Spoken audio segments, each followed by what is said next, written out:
So today, the UK government have announced new measures to, in their own words, deal with the migrant crisis and gain control of our borders for once and for all.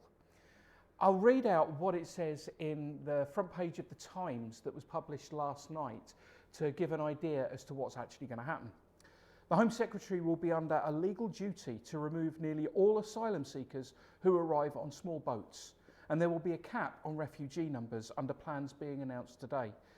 The duty will take precedence over human rights and modern slavery claims, and there will be new powers to enable the mass detention of tens of thousands of people every year before their removal. There will be constraints on the rights of migrants to use a judicial review to challenge decisions. It goes on to say that Rishi Sunak has also said that there will be plans for safe and legal routes for people to come over and claim asylum. However, what he said is that they are specifically to deter people from making dangerous crossings, and that it's unlikely to happen until they can get the numbers trying to cross down significantly. That second paragraph that I read, the duty will take precedence over human rights and modern slavery claims onwards, was one of the most dystopic things that I have read in a news item for possibly ever. What we are saying is that we are getting foreign people out of our country ahead of protecting vulnerable people, ensuring that their human rights are protected and ensuring that they are protected from modern slavery. Tens of millions of people are currently in modern slavery around the world, and the UK government go, that doesn't matter as long as they are not on this island. This is one of the most horrendous things I have heard in a long time.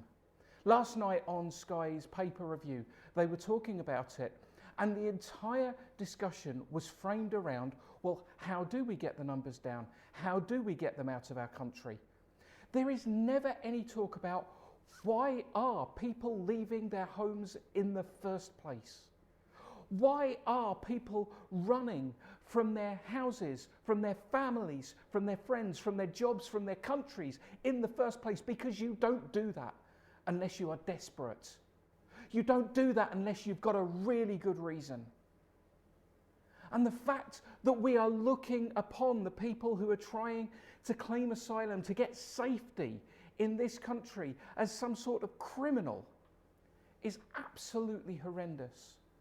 Yes, the gangs who are exploiting them, who are sending them over on those tiny dinghies, they are criminals. They need to be dealt with. They need to be stopped.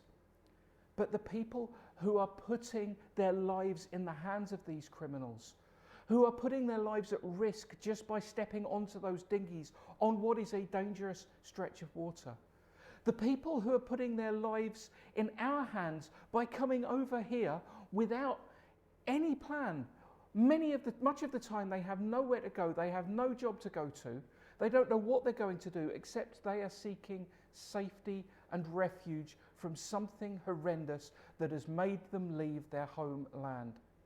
And that includes most of those people who get classed as economic migrants, as if that is some sort of horrendous thing. Imagine how bad economically the situation must be for you to leave your home. Imagine the poverty that you must be enduring to decide that the only way that you can support your family is to take off halfway around the world to another country and make a dangerous journey to get there. Suella Braverman, the Home Secretary, has said that anybody opposing her plans is betraying hard-working Brits. She is betraying humanity. She is betraying everything that what we are supposed to be a Christian country, apparently. We keep hearing it, especially from right-wing politicians. But what is coming out here is nothing that I recognise as Christianity whatsoever. Let me read you a verse here. This is from Leviticus 19, 33 to 34. Do not take advantage of foreigners who live among you in your land. Treat them like native-born Israelites and love them as you love yourself. Remember that you were once foreigners living in the land of Egypt. I am the Lord your God. Leviticus was completed in its current form over 2,500 years ago, but it probably took 500 to 1,000 years to reach that form. Those words could have been written 3,500 years ago by a nomadic people who were low on resources themselves, who were the type of people who actually cut themselves off from those around them because they were called specifically by God and they had these cleanliness and purity laws. And yet they knew back then, in those times, that you look after the stranger in your lands. Jesus, in Matthew 25, in his parable of the sheep and the goats, blesses those who invite in the stranger and condemns those who send the stranger away. And yet we keep getting told that we live in a Christian country. We keep getting told by people, very often those who are anti-immigrant, politicians and talking heads, that we are a country that was built on Judeo-Christian ideals, whatever they think that is, and for a lot of them it's a dog whistle simply for being white. The fact of the matter is, we're not. When we are in a country that can do this, that can treat vulnerable, thousands of vulnerable people that we can afford to help, that we have space to help, as if they are common criminals simply for wanting to live in safety, simply because they need to get away from horrors that we cannot imagine back home. Put yourself in their shoes. Imagine what it would take for you to leave your home, to leave your family, to leave your friends, your job, everything you've known, your country, and go somewhere else where you don't know the culture, you may not even know the language.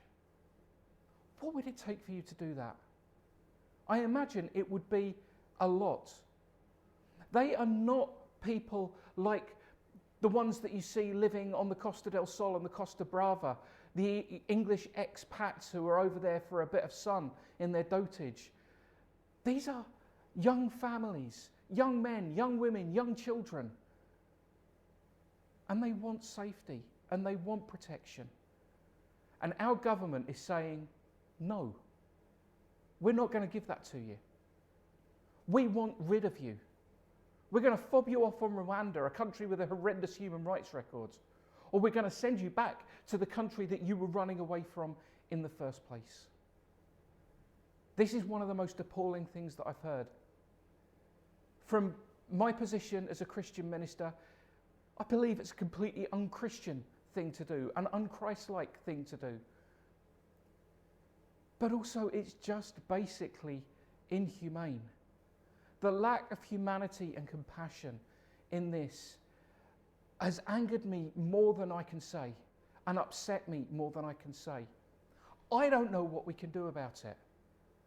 I see people taking to the streets of places like Kirby to protest asylum seekers being put up in a hotel. But maybe that's what we need to do. Those of us who believe that what is going on here and what those other protesters stood for is wrong, that we are all one human race and that we need to look out for each other, that we need to love our neighbour. Maybe we need to take to the streets and let everybody know that. Not in a violent manner, but maybe that's what's needed to be done. Maybe we all need to write off to our local MPs or MSPs or members of the Welsh Parliament. I don't remember what they're called, sorry. I don't know what we need to do, but something needs to be done now. We have a government that is using this as what's known as a dead cat. When the conversation around the table gets difficult, everything changes when someone throws a dead cat on the table because that's what everyone's talking about. The government are going through huge difficulties yet again, and yet again they have lent back on immigration. They have lent back on stoking people's basest fears and divisions. We must not let that happen. We need something to change. Please. If anybody out there has any idea as to what to do, to try and get some sort of way to stop this. I'm not the best for ideas, but what I will tell you is that I'm furious, and I don't think I can take much more of this rubbish from the government that we have, because this is inhumane. It's wrong. We should be better than this. I keep hearing that we are, and I'm seeing very little evidence of it. Well, for everyone who thinks we should be better than this, I think it's time we showed it.